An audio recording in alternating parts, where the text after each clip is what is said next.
اگر اللہ تمہارے عیبوں کے پیچھے پڑ گیا نا، یقین مانو گھر بیٹھے آپ کو ذلیل کر دے گا۔ کیا تم یہ پسند کرتے ہو کہ اپنے مردار بھائی کا گوشت کھا لیں؟ بھائی اگر آپ ان کے منہ پر بول سکتے تو منہ پر ہی بولیے۔ السلام علیکم ورحمۃ اللہ وبرکاتہ۔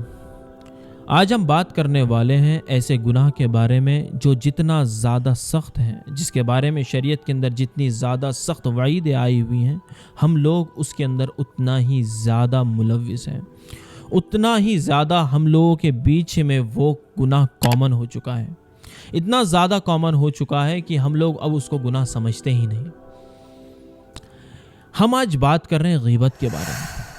غیبت ایک ایسا گناہ ہے جس کے بارے میں، جس کی پنشمنٹس کو بتانے کے اندر شریعت نے اتنا سخت لہجہ اپنایا۔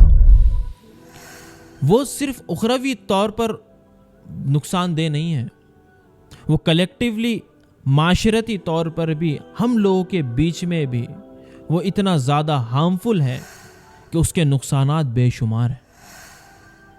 ہم لوگوں نے غیبت کرنے کے الگ الگ طرز اور الگ الگ طریقے اپنا لیے، حالانکہ قرآن نے اس کے بارے میں اتنی سخت وعید بیان کی کہ قرآن نے جو لہجہ اس کے بارے میں، اس کی پنشمنٹ کے بارے میں اپنایا، وہ قابل غور ہے اور قابل عبرت ہے۔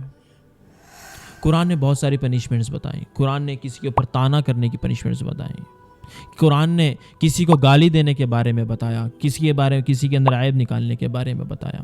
لیکن جب غیبت کی بات آتی ہے نا، قرآن نے اتنا سخت لہجہ اپنایا۔ قرآن نے فرمایا کہ لا یغتب بعضکم بعضا ایحب احدکم ان یأکل لحم اخیہ میتا فکرہتموہ،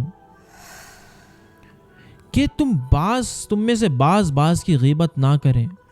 کیا تم یہ پسند کرتے ہو کہ اپنے مردار بھائی کا گوشت کھا لیں؟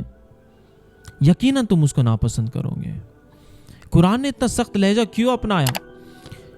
اس کے بارے میں علماء اکرام نے بحث کی، اس کے بارے میں علماء اکرام نے تفسیریں لکھی۔ اس کے اندر بعض علماء کہتے ہیں کہ اس قرآن کے اس سخت لہجے، سخت مثال کے پیچھے یہ ہے کہ جتنا زیادہ ناپسند ہم لوگوں کو اپنے مردار بھائی کا گوشت کھانا ہے، اتنا ہی زیادہ پسندیدہ عمل غیبت شریعت کے اندر ہے۔ اس قرآن کے اندر اس کے اوپر کئی آیتیں ہیں، حدیث مبارکہ کا انبار ہے اس کی وعیدوں کے اوپر۔ اس کی ایک حدیث مبارکہ کے اندر آتا ہے، ابو داؤد شریف کی روایت ہے کہ آپ صلی اللہ علیہ وسلم نے فرمایا کہ لوگوں کے عیبوں کے پیچھے مت پڑو، کیونکہ صرف لوگوں کے نہیں کہا کہ مسلمانوں کے عیبوں کے پیچھے مت پڑو، کیونکہ اگر اللہ تمہارے عیبوں کے پیچھے پڑ گیا نا، یقین مانو گھر بیٹھے آپ کو ذلیل کر دے گا۔ ابو داؤد شریف کی روایت ہے۔ ہم نے غیبت کرنے کے الگ الگ طریقے اپنا لیے ہیں۔ ہمارے اندر غیبت کے بارے میں اتنی مسکنسیپشنز بیٹھی ہوئی ہیں نا کہ ہم لوگ غیبت کو لے کر یہ سمجھتے ہیں کہ غیبت وہ چیز ہے جو بات ہم کسی کے منہ پہ بھی کہہ سکتے، منہ پر بھی کہہ سکتے ہیں، اس کے پیچھے بھی اگر بول رہے تو وہ ہمارے لیے غیبت ہے ہی نہیں۔ سمجھ لیجیے ہم لوگ غیبت کی شروعات کرنے سے پہلے یہ بولتے ہیں کہ بھائی میں یہ بات اس کے منہ پہ بھی بول سکتا ہوں، اس لیے میں تمہارے سامنے بول رہا ہوں۔ بھائی اگر آپ ان کے منہ پر بول سکتے تو منہ پر ہی بولیے۔ اگر آپ پیچھے بولیں گے، حقیقی اگر ان کے اندر وہ چیز ہے بھی تو وہ غیبت ہے۔ دوسرا طریقہ ہم یہ سمجھ لیتے ہیں کہ غیبت وہ چیز ہے جو سامنے والے کے اندر نہیں ہے، حالانکہ ایسا بالکل نہیں ہے۔ غیبت تو وہی ہے جو سامنے والے کے اندر ہے۔ ایک حدیث مبارکہ کے اندر دیکھیں، آپ صلی اللہ علیہ وسلم نے صحابہ اکرام رضوان اللہ اجمعین سے سوال کیا۔ دیکھو یہ حدیث سے ہم کو یہ سمجھ میں آئے گا کہ غیبت کا جو اصل ڈیفینیشن ہے نا، وہ چیز وہ ڈیفینیشن ہم کو کلیئر ہوگا۔ آپ صلی اللہ علیہ وسلم نے صحابہ اکرام رضوان اللہ اجمعین سے ایک مرتبہ سوال کیا کہ اتدرون ما الغیبہ، کیا آپ لوگ جانتے ہیں کہ غیبت کیا ہے؟ تو صحابہ اکرام نے فرمایا کہ اللہ اور اس کے رسول زیادہ بہتر جانتے ہیں۔ آپ صلی اللہ علیہ وسلم نے فرمایا کہ ذکر کا اخا کا ما یکرہ، کہ تمہارے بھائی کا ایسا تذکرہ کرنا جو اس کو ناپسند ہو۔ اگر اس کو پتا چلے کہ یہ میرا تذکرہ ہوا تو اس کو ناپسندیدہ، تو صحابہ اکرام سوال کر لیتے، فوری جو ڈاؤٹ آتا صحابہ اکرام آپ صلی اللہ علیہ وسلم سے کلیئر کر لیتے۔ تو قربان ہو صحابہ اکرام پر کہ انہوں نے ان کے سوالات کی وجہ سے ہم تک ایک ایک چیز بہت کھل کر پہنچی۔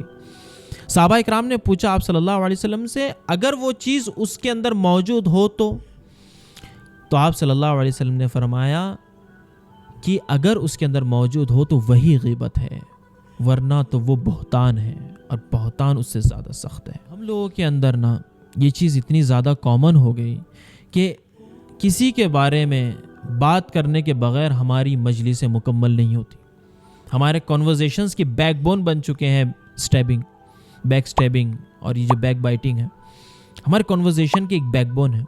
اگر یہ چیز اگر ہمارے کنورزیشنز کے اندر اگر گوسپس نہیں ہے نا تو ہمارے کنورزیشنز ہم لوگوں کو کھوکھلے لگنے لگتے ہیں، اور اس کے بارے میں اتنی سخت وعید ہے کہ اپنے مردار بھائی کا گوشت کھانے کے برابر ہے۔ آپ کسی مسلمان بھائی کے عیب کے پیچھے پڑو گے، اللہ تمہارے عیب کے پیچھے پڑ جائے گا۔